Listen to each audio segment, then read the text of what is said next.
तरह से संतुष्ट हो गए और उस रात्रि को उन्होंने उसी वन में, जिस वन में ताटका निवास करती थी, तो उसी की सभी व्यवस्थाओं का उपयोग करते हुए उन्होंने वहां पर निवास किया रात्रि में। और ये भी लिखा है सुखपूर्वक निवास किया, वने सुखम। तो ताटका जो राक्षसी थी वो भी कोई दुख से नहीं रहती होगी, वो भी सुख से रहती होगी।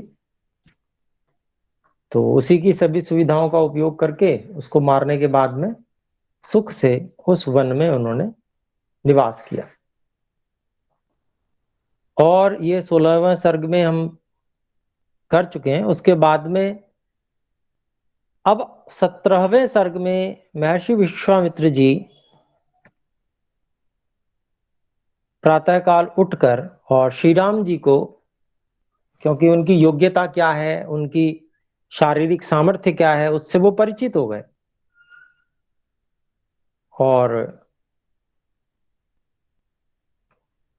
फिर उन्होंने उनको योग्य समझते हुए अपने, उनके पास में जितने भी शस्त्र थे, अस्त्र थे, वो सब उनको दिए। तो ये 17वें सर्ग में यह अस्त्रों को देने वाला ही कार्यक्रम अभी चलेगा इसमें। तो इसका पहला श्लोक मैं पढ़ रहा हूं। पहला श्लोक इसका है, अथ तां रजनीमुष्य विश्वामित्रो महायशाः रहस्य राघवं वाक्यमुवाच। रहस्य राघवं वाक्यमुवाच मधुरस्वरम्। इनको, इसके शब्दों का अलग अलग कर लेते हैं। अथ ताम रजनीम उष्य विश्वामित्रः महायशाः प्रहस्य राघवं वाक्यम उवाच मधुर स्वरम। तो ताटका का वध कर देने से श्री राम जी द्वारा, और विश्वामित्र जी काफी बहुत अधिक प्रसन्न थे उनसे, श्री राम जी से। तो यहाँ पर महर्षि वाल्मीकि जी वो उसी का वर्णन कर रहे हैं कि उस रात्रि को, इसका अन्वय भी हम कर लेते हैं, वैसे बहुत विशेष नहीं है। अथ ताम रजनीम उष्य महायशाः विश्वामित्रः प्रहस्य मधुर स्वरम वाक्यम राघवम उवाच। तो उस रात्रि को वहां पर रहकर, उष्य रहकर, महान यशस्वी महायशा विश्वामित्र, महान यशस्वी महर्षि विश्वामित्र जी ने हंसकर, प्रसन्नता से मुस्कुराकर, ऐसा कहेंगे,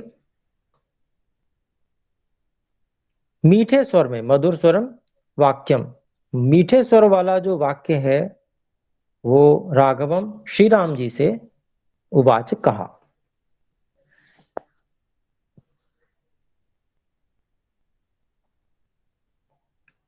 तो अगला श्लोक देखते हैं।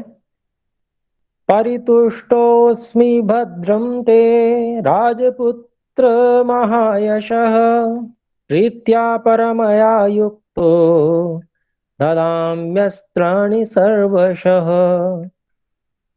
पदच्छेद इसका, परितुष्टः अस्मि भद्रम ते राजपुत्र महायशः प्रीत्या परमया युक्तः ददामि अस्त्राणि सर्वशः।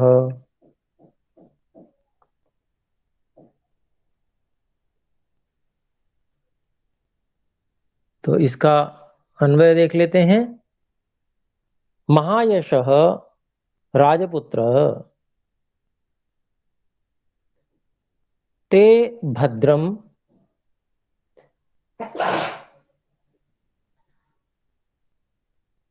परितुष्टः अस्मि।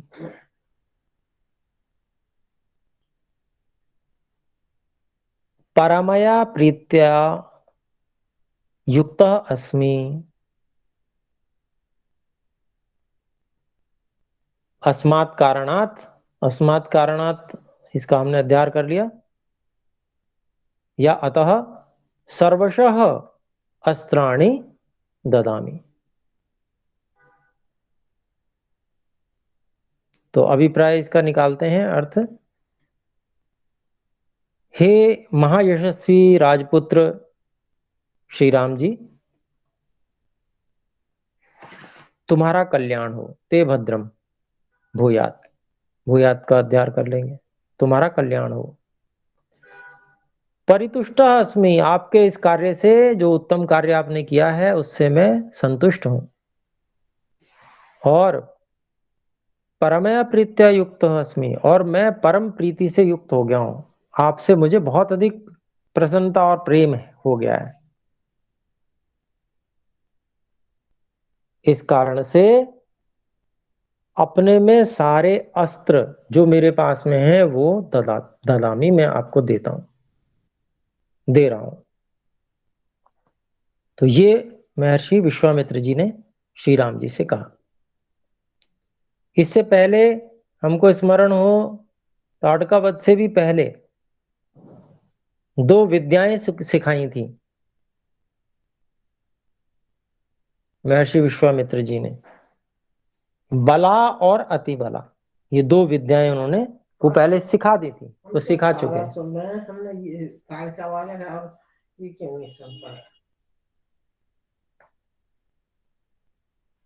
तो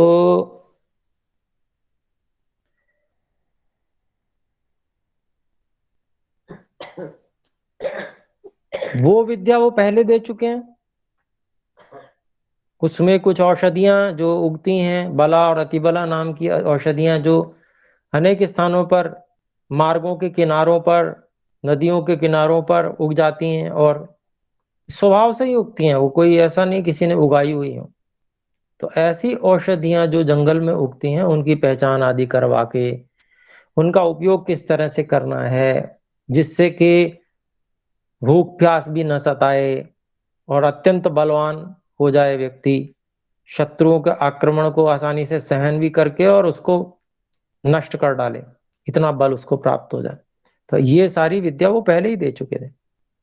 और उसके बाद में उसका उपयोग भी किया होगा श्री राम जी ने, और ताटका राक्षसी को मार डाला, उसका वध कर दिया। उसके बाद में अब अस्त्र दिए जा रहे हैं कि मैं तुमसे बहुत अधिक संतुष्ट हूं, आपके प्रति अत्यंत प्रेम से युक्त हो गया हूं मैं, इसलिए मैं जो भी मेरे पास अस्त्र हैं वो मैं सब दे रहा हूं। अभिप्राय ये हुआ कि ऋषि को ये विश्वास हो गया कि ये व्यक्ति जो है ये निश्चित रूप से इन अस्त्रों का सदुपयोग करेगा और इनको संभालने के योग्य है ये व्यक्ति। क्योंकि बिना योग्यता दिए देखे तो देते नहीं है कोई भी ऋषि कोई भी चीज, योग्यता देखते हैं तब देते हैं। तो परीक्षण हो गया और फिर उन्होंने ये सब अस्त्र दिए। तो तीसरा श्लोक में पढ़ रहा हूं। देवसुरगणान् वापि सगन्धर्वोरगान् भुवि यैरमित्रान् प्रसह्याजौ वशीकृत्य जयिष्यसि। तो इस श्लोक का अभिप्राय, देव असुर गणान वा अपि,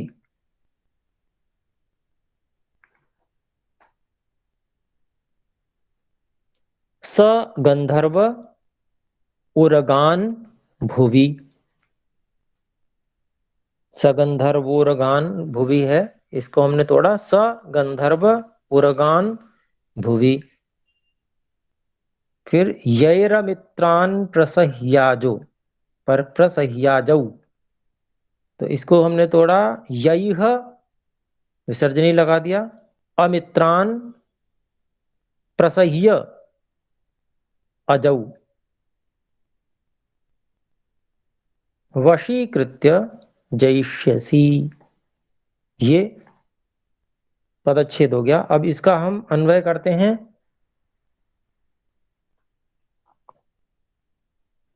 यैह अजौ प्रसह्य देव असुरगणान वा देव असुरगणान स गंधर्व उर्गान अमित्रान वा अपि भुवि वशीकृत्य जयिष्यसि। तो हे राम, तुम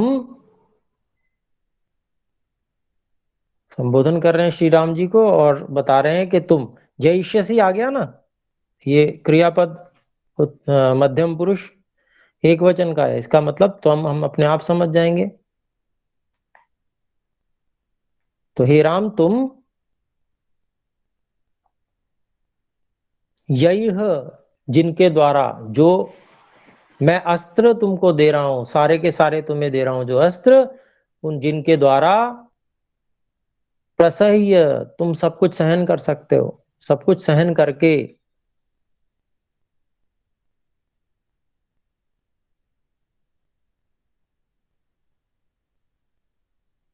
अजौ, अजी, सप्तमी विभक्ति,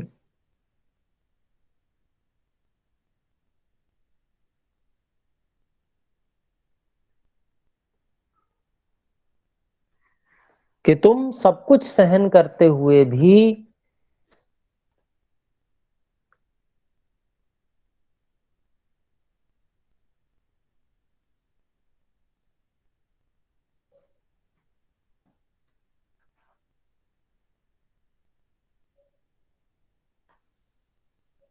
अजौ,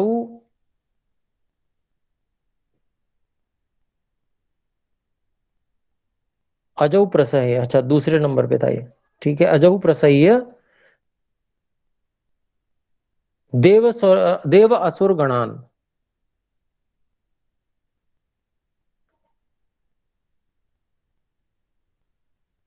यहां पर द्वितीय बहुवचन दे रखा है, तो ऐसे द्वितीय बहुवचन वाले शब्द हमने एक साथ रखे थे। देव असुर गणों को और गंधर्व आदि जो हैं, और उर्गान यानी कि जो पेट के बल चलने वाले, उनको, यानी कि सर्प आदि, नाग आदि, उनको, अमित्रान यानी कि सभी शत्रुओं को,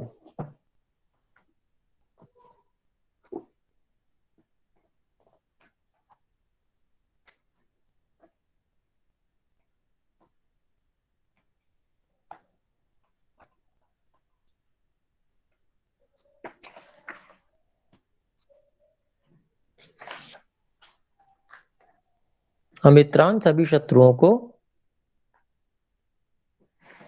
वा अपि चाहे कोई भी हो, सभी को,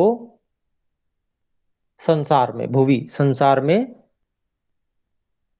वशीकृत्य उनको वश में करके, जयिष्यसि तुम जीत लोगे। अर्थात जिन, ये जो मैं आपको ये दे रहा हूं सारे अस्त्र, इनके द्वारा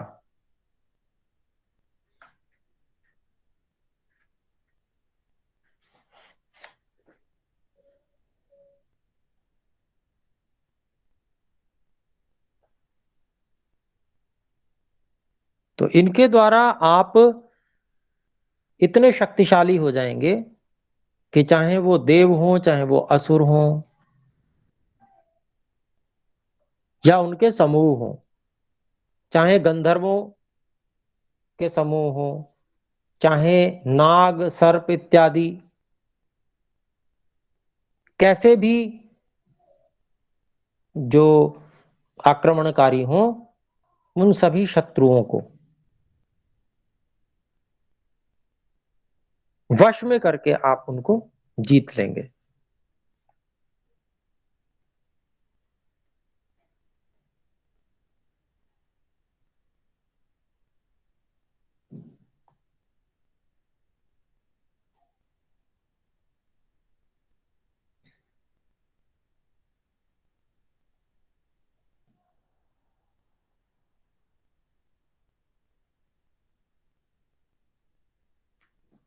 तो ये हमारा हो गया आपका तीसरा श्लोक।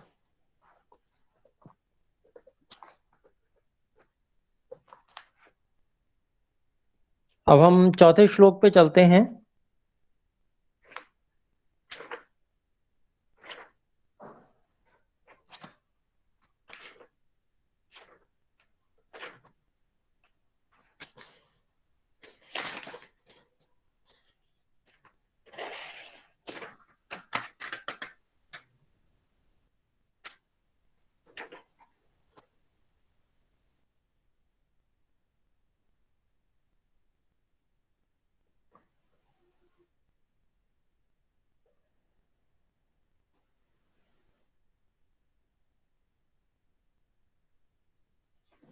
तो चौथा श्लोक मैं बोल रहा हूं अब। तानि दिव्यानि भद्रं ददाम्यस्त्राणि सर्वशः दंडचक्रं महद्दिव्यं तव दास्यामि राघव। तो एक एक का नाम बताते जा रहे हैं और देते जा रहे हैं अस्त्रों को। तो इसमें हम इसका पदच्छेद करते हैं। तानि दिव्यानि भद्रम ददामि अस्त्राणि सर्वशः। ददाम्यस्त्राणि, ददामि अस्त्राणि, इसको अलग अलग किया। दंड चक्रम महद्दिव्यम तव दास्यामि राघव, इसका अन्वय है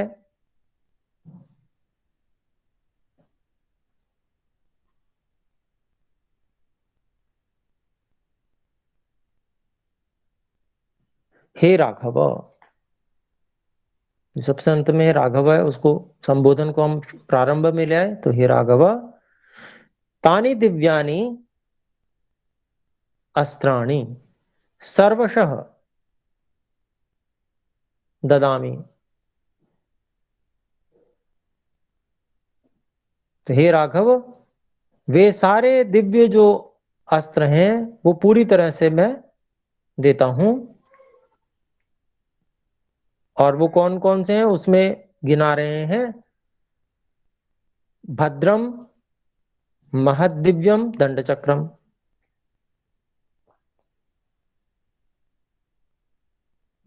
तव दास्यामि, तो सबसे पहले उन्होंने जो कल्याणकारी महद दिव्य, बहुत दिव्य ऐसा दंड चक्र। दंड चक्र कोई इस प्रकार का होगा, एक दंड के अंदर के ऊपर जो है चक्र की तरह से लगा हुआ होगा। या तो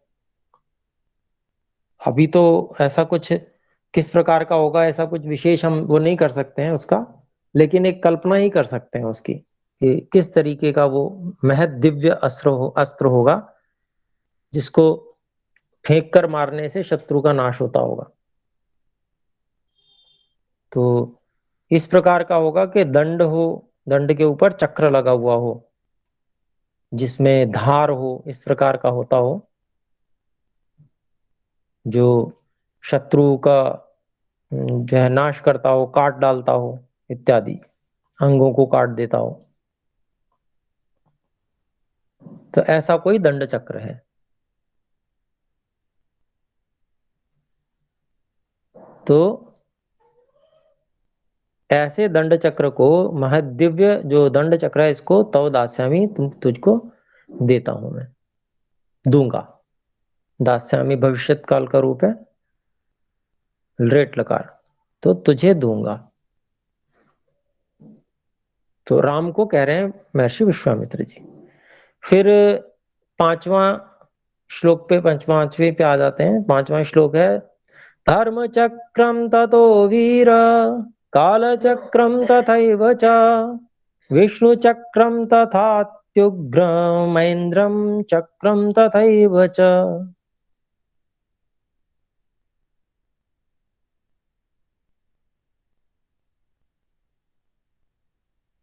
धर्मचक्रम ततः वीर कालचक्रम तथा एव च विष्णुचक्रम तथा अति उग्रम ऐन्द्रम चक्रम तथा एव च। ये सब इसको हमने अलग अलग कर लिया पदों को, और इसका अब हम अन्वय देखते हैं। ततः वीर धर्मचक्रम कालचक्रम तथा एव च विष्णुचक्रम तथा अति उग्रम ऐन्द्रम चक्रम तथैव च। तो इसके बाद में फिर और गिना रहे हैं, और क्या दूंगा। तब दास्यामी पहले कहा था, वही वाली बात यहाँ इसमें भी जोड़ेंगे कि मैं आपको दूंगा। ततः वीरम, हे वीर। इसके बाद में वहां से तीसरी फिर जैसे दंड चक्रम महदिव्य जो दंड चक्र है वो गिनाया, फिर उसके बाद में गिना रहे हैं धर्म चक्रम। धर्म चक्रम, धर्म चक्र दूंगा। तो धर्म चक्र क्या चीज होती होगी, विचार कर सकते हैं, सोच सकते हैं। ये धर्म चक्र उसी पे चलता होगा जो धार्मिक होता हो।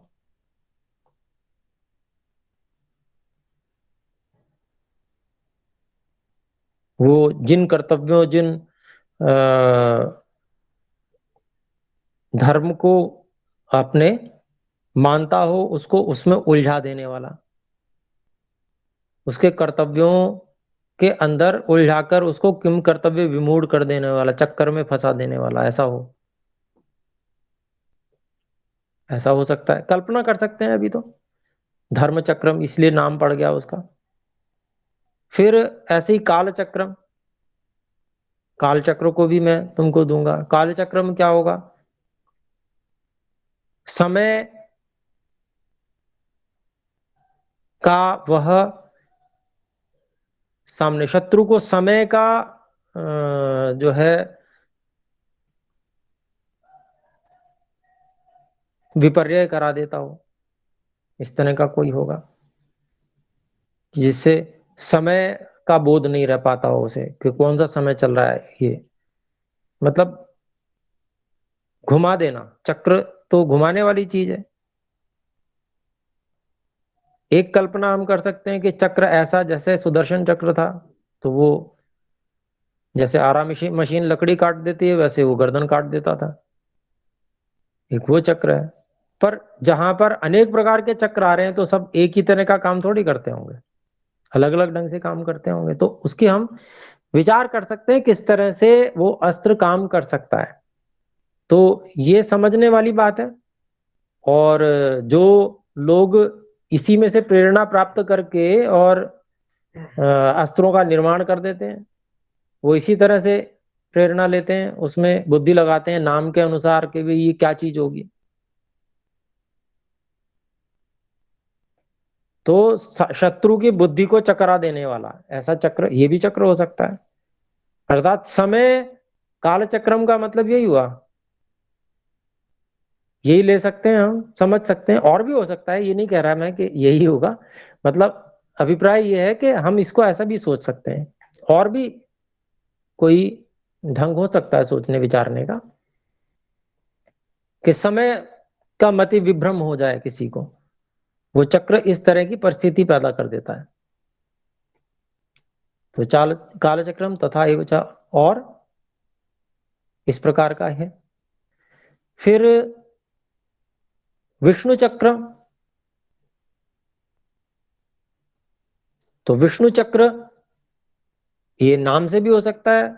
जो महापराक्रमी राजा महाराज विष्णु जो जी हुए, उन्होंने उनका जो चक्र था, चक्र वो चक्र, उसकी बात हो रही हो, जो कैसे कार्य करता था। फिर अति उग्रम ऐन्द्र चक्र, ऐन्द्र मतलब इंद्र के द्वारा उपयोग किए जाने वाला ऐसा कोई चक्र जो इंद्र उपयोग करते हो, ये अति उग्र होता होगा, बहुत ज्यादा भयानक। तो ऐन्द्र चक्रम तथा ये भी मैं दूंगा आपको, ऐसा विश्वामित्र जी बता रहे हैं। फिर अगला छठा श्लोक देखते हैं। छठे श्लोक में है, वज्रमस्त्रम नरश्रेष्ठ शैवं शूलवरं तथा अस्त्रं ब्रह्मशिरश्चैव ऐशीकमपि राघव।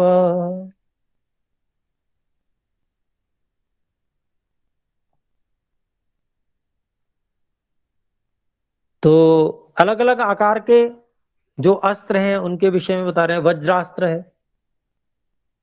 तो अब इसका अन्वय भी कर लेते हैं अपने लोग। नरश्रेष्ठ, जहां सबसे पहले हम उसको लेके आते हैं जो संबोधन हो, तो नरश्रेष्ठ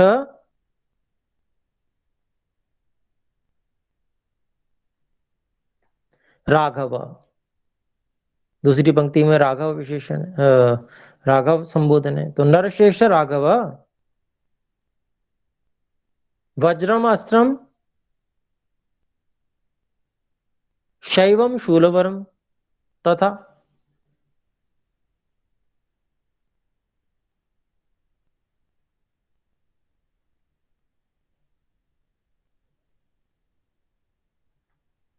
ब्रह्मशिरः अस्त्रम च एव ऐशिकम अपि दास्यामि। उसको पीछे से ले लेंगे जो पिछले श्लोक में था। तो यहां पर क्या कह रहे हैं महर्षि विश्वामित्र जी? हे राघव, हे श्री राम, नरश्रेष्ठ, नरों में उत्तम, मनुष्यों में उत्तम श्री राम जी, आपको मैं वज्र अस्त्र भी दूंगा।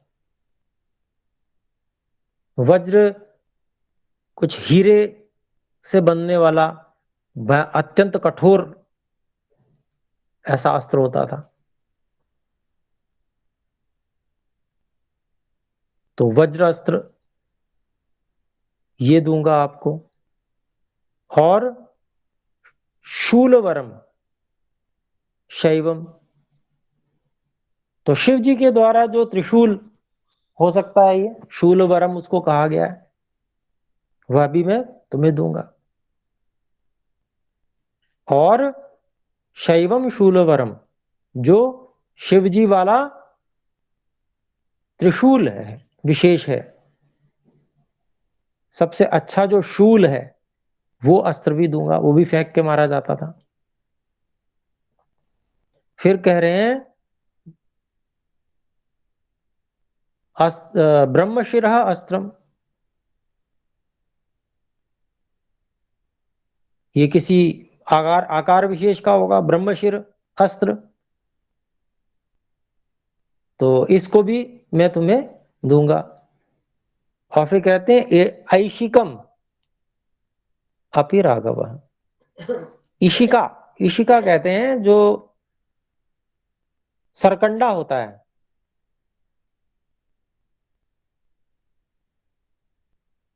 तो सरकंडे के जैसे आकार वाला कोई अस्त्र होगा, उसी को ऐशिकम कहा है।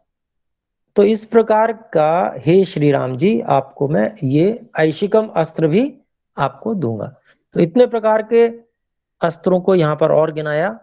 फिर अगले 7वें श्लोक में हम देखते हैं, ददामि ते महाबाहो ब्राह्ममस्त्रमनुत्तमं गदे द्वे चैव काकुत्स्थ मोदकी शिखरी शुभे। फिर कहते हैं, देखिए यहाँ पर इसको हम तोड़ लेते हैं पदों को। ददामि ते महाबाहो ब्राह्मम अस्त्रम अनुत्तमम गदे द्वे च एव काकुत्स्थ मोदकी शिखरी शुभे। तो इसका अन्वय देखते हैं 7वें श्लोक का। हे महाबाहो काकुत्स्थ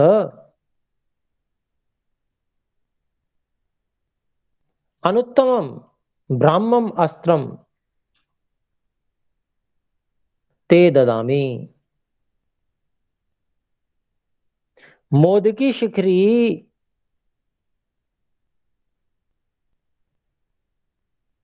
शुभे गदे द्वे गदे च एव दास्यामि।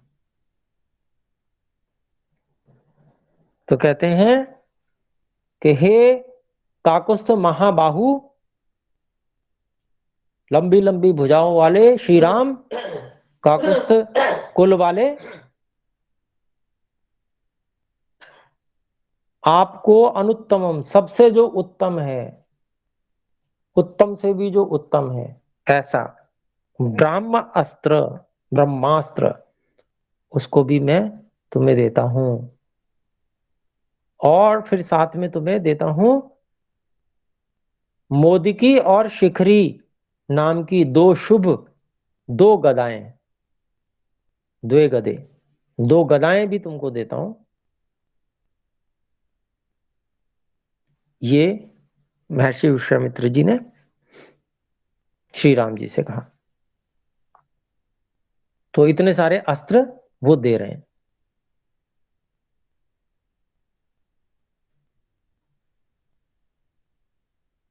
फिर 8वें श्लोक पर आते हैं। इसमें एक बात और समझनी चाहिए कि महर्षि विश्वामित्र जी इतने सारे कोई मतलब अस्त्र लेकर तो चलते नहीं होंगे, लेकर चलेंगे तो फिर एक कोई बहुत बड़ी गाड़ी चाहिए साथ में। तो जब ताटका वन में है और वहां से निकल रहे हैं, तो उसके बाद में ये दे रहे हैं, तो इसका अभिप्राय यही हुआ कि वास्तव में ये विद्याएं ही होती होंगी। संभावना यही है कि अस्त्र की विद्या होती होगी विशेष, उस विद्या को दे देते होंगे और वो उसका उपयोग किया जाता होगा।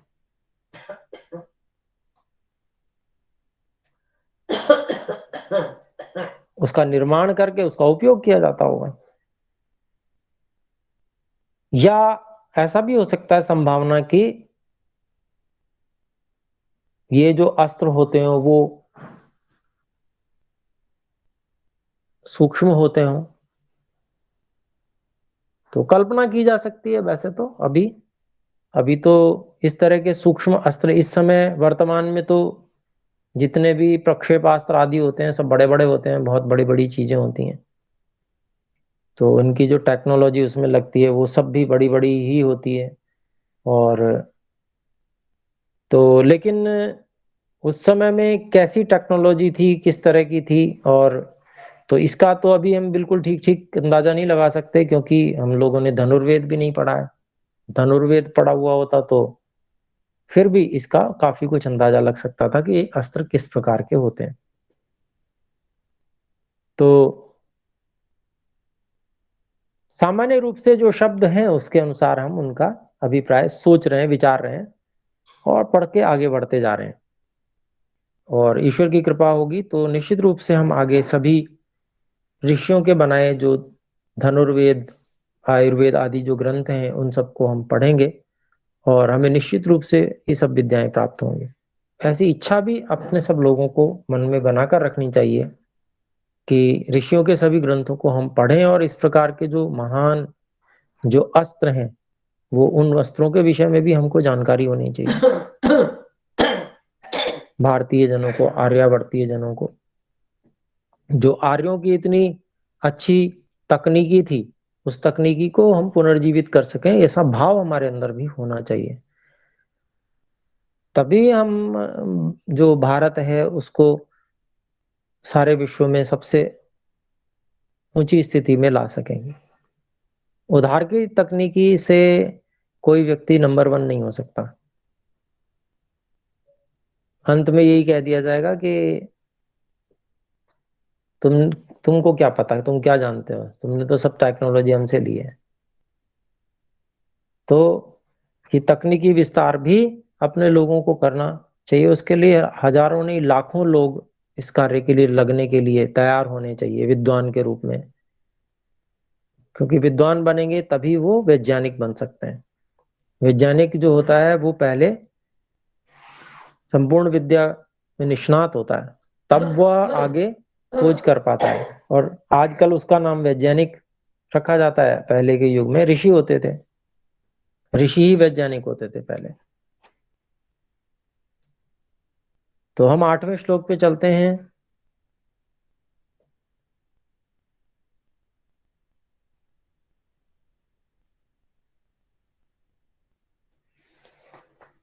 प्रदीप्तेन शार्दूल प्रयच्छामि नृपात्मज धर्मपाशमहं राम कालपाशं तथैव च। तो पहले जो था वो धर्म चक्र और काल चक्र था, अब धर्मपाश और कालपाश आ गया। पहले कंफ्यूज करने वाला था और अब बांध देने वाला है। उसमें आदमी किम कर्तव्य विमूढ़ होगा, लेकिन यहां पर तो बिल्कुल बंध ही जाएगा, यहां सुनिश्चितता अधिक है। देखते हैं, प्रदीप्ते नर शार्दूल प्रयच्छामि नृप आत्मज धर्म पाशम अहम राम काल पाशम तथा एव च। तो इसका हम अन्वय करते हैं, नृप आत्मज, ये संबोधन हो गया। नृप आत्मज हे राम नर शार्दूल प्रदीप्ते धर्मपाशम कालपाशम तथैव च अहम प्रयच्छामि। तो विश्वामित्र जी यहां पर कह रहे हैं कि महाराजा दशरथ के पुत्र नर शार्दूल नरसिंह श्री राम, आपको मैं प्रदीप्ते दो अस्त्र और दे रहा हूं जो प्रदीप्त हैं, जलते हुए हैं। एक है धर्मपाशम, एक धर्मपाश नाम का है अस्त्र, और दूसरा कालपाश नाम का है। अहम प्रयच्छामि, मैं तुम्हें दे रहा हूं। फिर आगे 9वां श्लोक है, वारुणम पाशमस्त्रम च ददाम्यहमनुत्तमम् अशनि द्वे प्रयच्छामि शुष्कार्द्रे रघुनंदनम।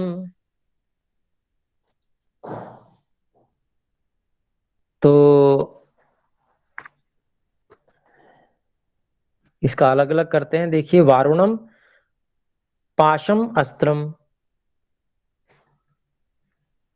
च ददामि अहम अनुत्तमम अशनि द्वे प्रयच्छामि शुष्क आर्द्रे रघुनंदनम। रघुनंदन, तो ये संबोधन है रघुनंदन। इसमें हम फिर अन्वय भी करते हैं। देखिए, रघुनंदन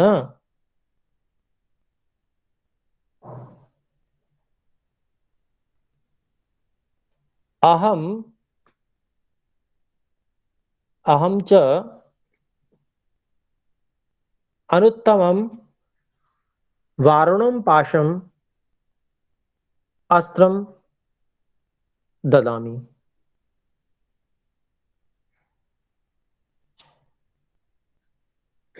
फिर कहते हैं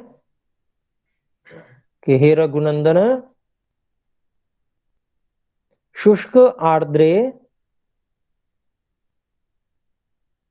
द्वे अशनि अपि प्रयच्छामि।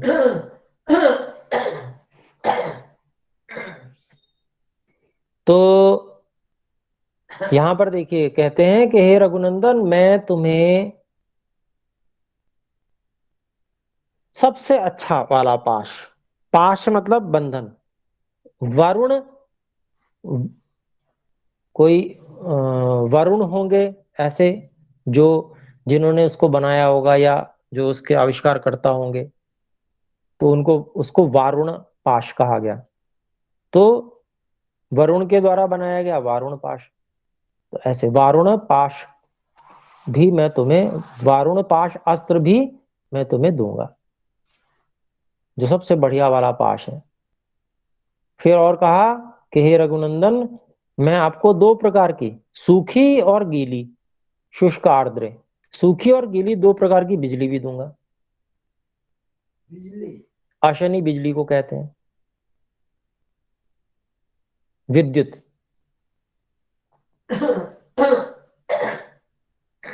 तो जैसे आजकल ड्राई बैटरी और वैसी होती है ना, तो उस तरह का कुछ होगा। एक अंदाजा लगा सकते हैं, क्योंकि विज्ञान तो कोई ऐसा नया नहीं है। दुनिया संसार में जितना भी कोई विज्ञान होता है वो कुछ भी नया नहीं होता है, वो सब तो पहले ईश्वर ने तो विज्ञान रच ही रखा है, केवल उसको खोज पा रहे हैं आज। तो वैसे ही कम दिमाग थोड़ी था पहले लोगों में, दिमाग तो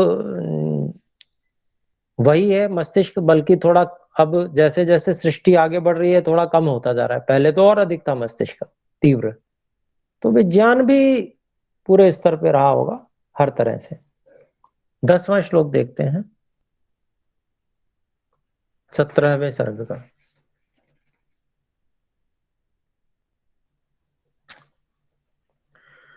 ददामि चास्त्रं पैनाकमस्त्रं नारायणं तथा आग्नेयमस्त्रं दयितं शिखरं नाम नामतः।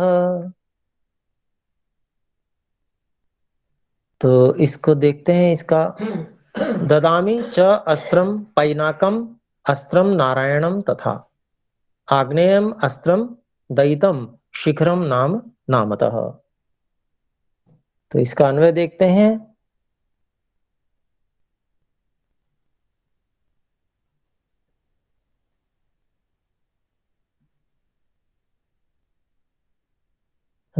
तथा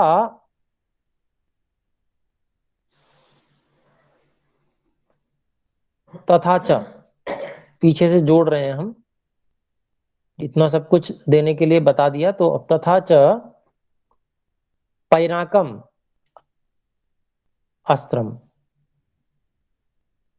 तथा च पैनाकम अस्त्रम नारायणम अस्त्रम च ददामी, और साथ में तुमको पिनाक नाम का अस्त्र,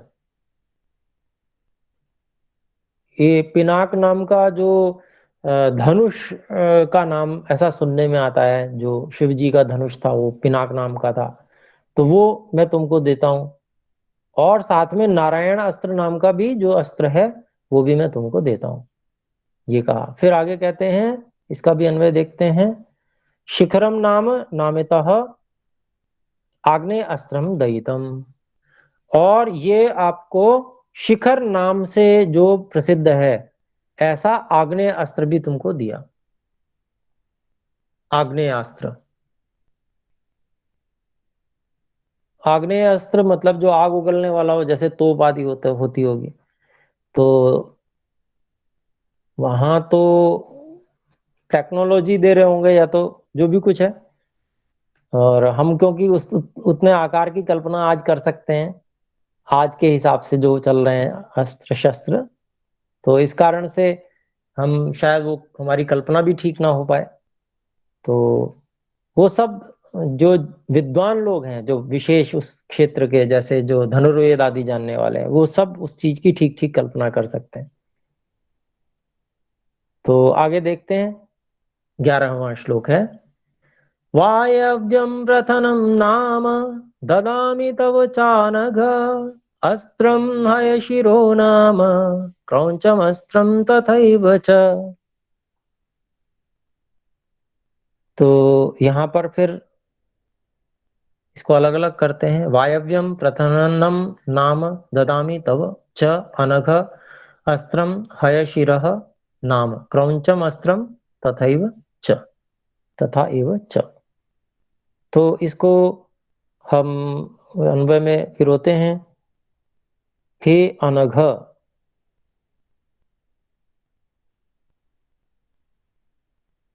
तव च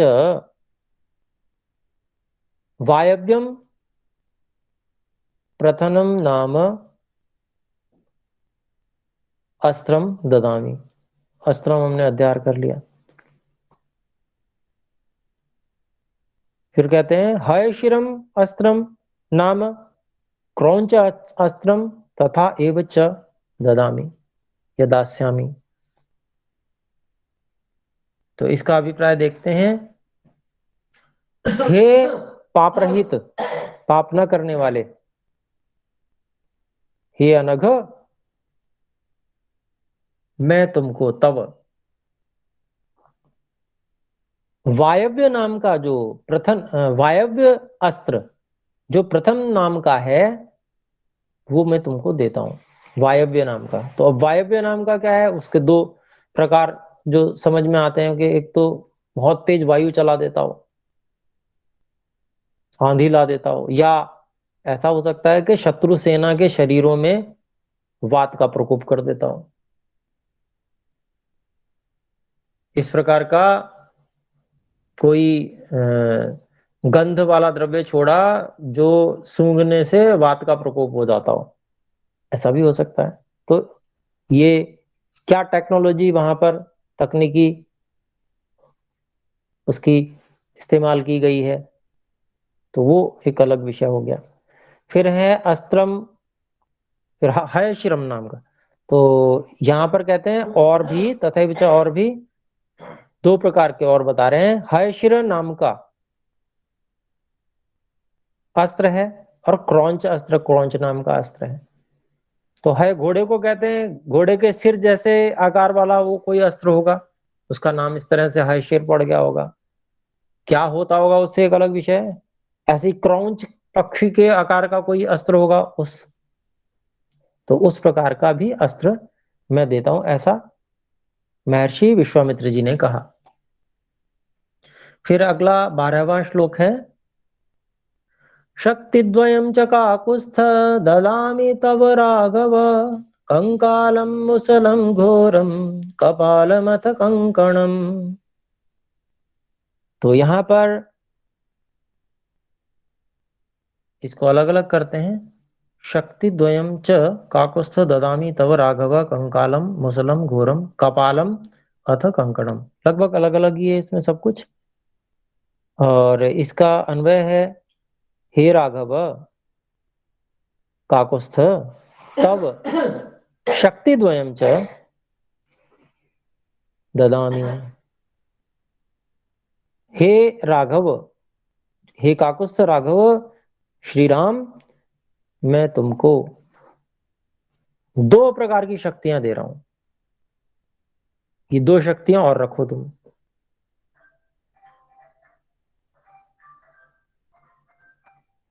फिर कहते हैं आगे, घोरम कंकालम मुसलम कपालम अथ कंकणम। और आपको ये मैं बहुत ही भयानक कंकाल नाम का अस्त्र, मुसलम मुसल नाम का अस्त्र,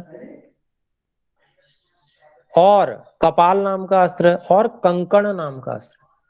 तो इसके आकार उस तरह के कुछ होते होंगे, कंकाल जैसा होगा, मूसल मूसल जैसा होता है, जो उखल में मूसल होता है उसके आकार जैसा होगा, ऐसा भयानक अस्त्र कंकाल जैसा।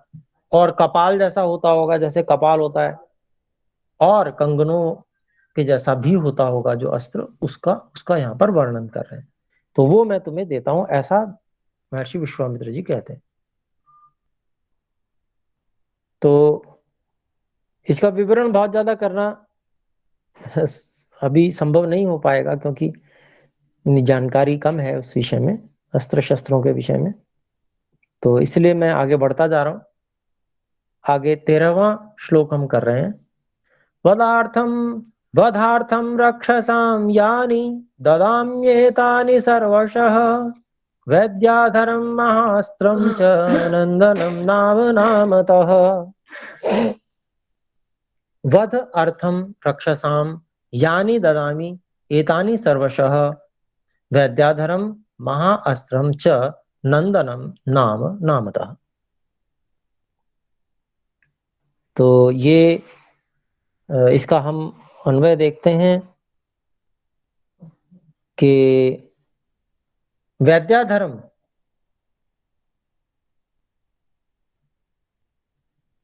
नंदनम च नाम नामतः महाअस्त्रम रक्षसाम वध अर्थम यानि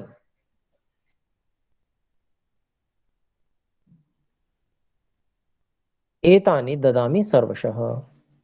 तो कहते हैं महर्षि विश्वामित्र जी कि वैद्याधर नाम का और नंदन नाम का, नाम नामिता है, वैद्याधर नाम से और नंदन नाम से जो प्रसिद्ध हैं, ऐसे जो महाअस्त्र हैं, महाअस्त्र, वो राक्षसों के वध के लिए, राक्षसाम वध अर्थम, जो यानी जो है वह मैं आपको पूरी तरह से दे रहा हूं। सारे अस्त्र दे डाले, महाअस्त्र भी दे डाले। फिर आगे 14वें श्लोक में कहते हैं, देखिए,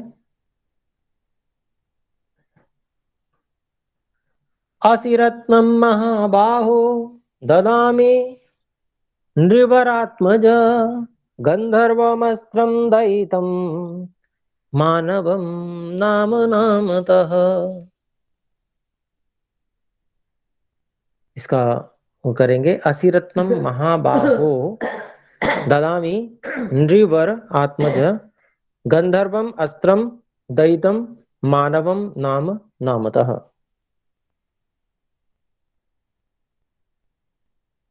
तो इसमें हम देख रहे हैं, इसमें अन्वय देख रहे हैं,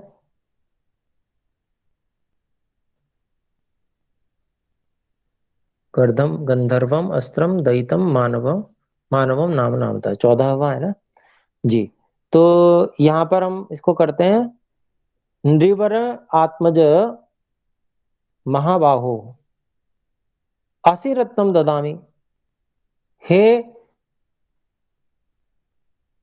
नरश्रेष्ठ महाराजा दशरथ के पुत्र, महाबाहु, विशाल बाहुओं वाले श्री राम जी, आपको मैं असी रत्नम ददामी, तलवार रत्न दे रहा हूं। असी तलवार को कहते हैं, देता हूं। फिर कहते हैं, मानवम नाम नामतः गंधर्वम अस्त्रम दयितम, और मानव नाम के नाम से जो नामित है, अर्थात जो प्रसिद्ध है, ऐसे गंधर्व नाम के अस्त्र को भी आपको देता हूं। तो इस प्रकार का कोई अस्त्र होता होगा जो मानव नाम से होगा या गंधर्व नाम से होगा। वैसे तो गंधर्व जो है वो थोड़ा सा उस संबंधित,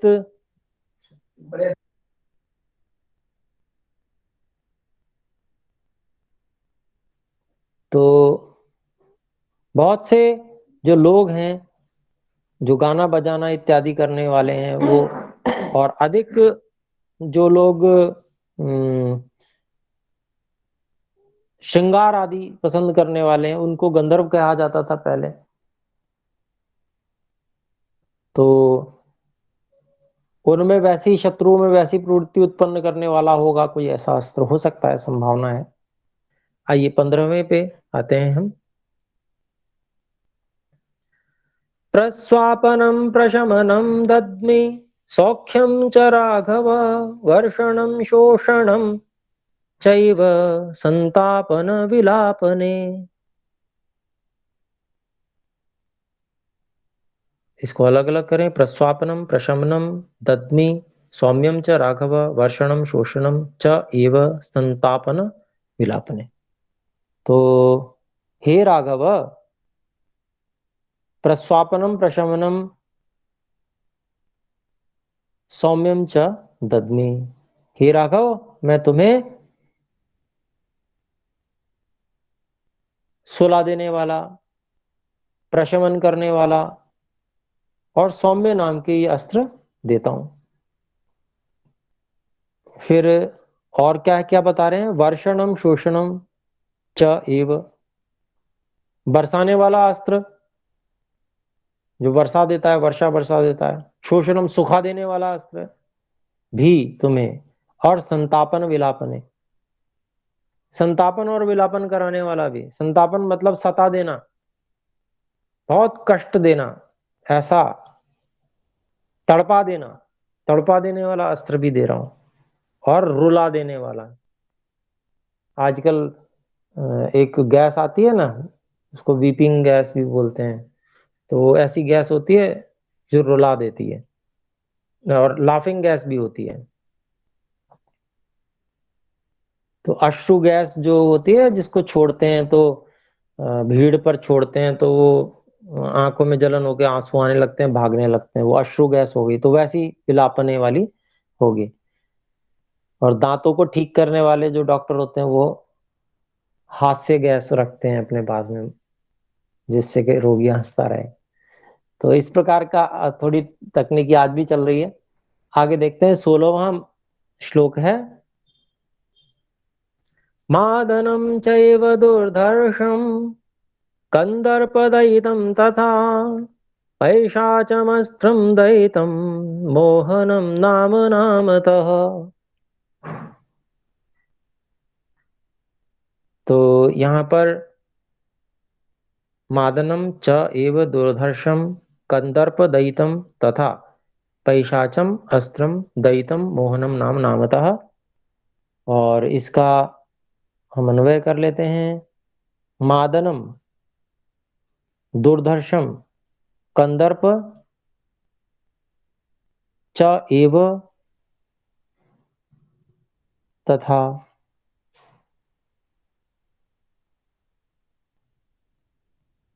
दयितम। तो इसको कहते हैं, ये कह रहे हैं कि जो कामदेव के द्वारा मदन, मदन कामदेव को कहते हैं, तो मादनम कामदेव का जो अस्त्र है वो अस्त्र भी तुम्हें दे रहा हूं। दुर्धर्षम जिसको सहन करना बड़ा कठिन है, कंदर्प वही काम वाला, कंदर्प भी काम को ही कहते हैं, काम वाला अस्त्र भी दिया मैंने तुम्हें, सहन करना जिसका बहुत ही कठिन है, दुर्धर्षम चाहिए। फिर कहते हैं पैशाचम अस्त्रम दयितम, पिशाच इस अस्त्र का उपयोग करते होंगे तो उसको पैशाचम अस्त्रम कहा। तो पैशाचम अस्त्रम भी तुमको दे दिया, पिशाच अस्त्र भी दे दिया, खून चूस लेता हो जो।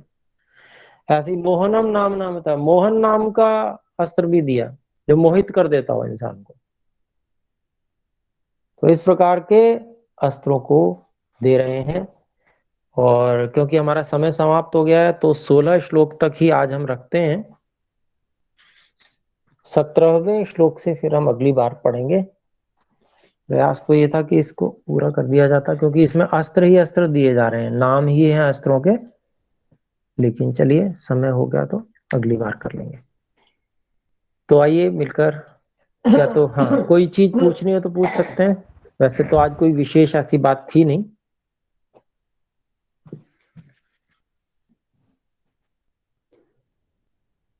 चलिए तो एक बार ओम का उच्चारण करें। गुरुजी, हाँ जी बोले। गुरुजी जब पढ़ रहे हैं तो एक जैसे कि गंधर्वम अस्त्रम, गंधर्वम अस्त्रम बोलेंगे कि हाँ जी, गंधर्वम अस्त्रम? हाँ गंधर्वम अस्त्रम बोलेंगे जी, बिल्कुल। अच्छा ठीक, जी तो ठीक है आइए एक गुरुजी। बार, ठीक है जी, ठीक, एक बार ओम का उच्चारण करें सभी मिलकर। ओ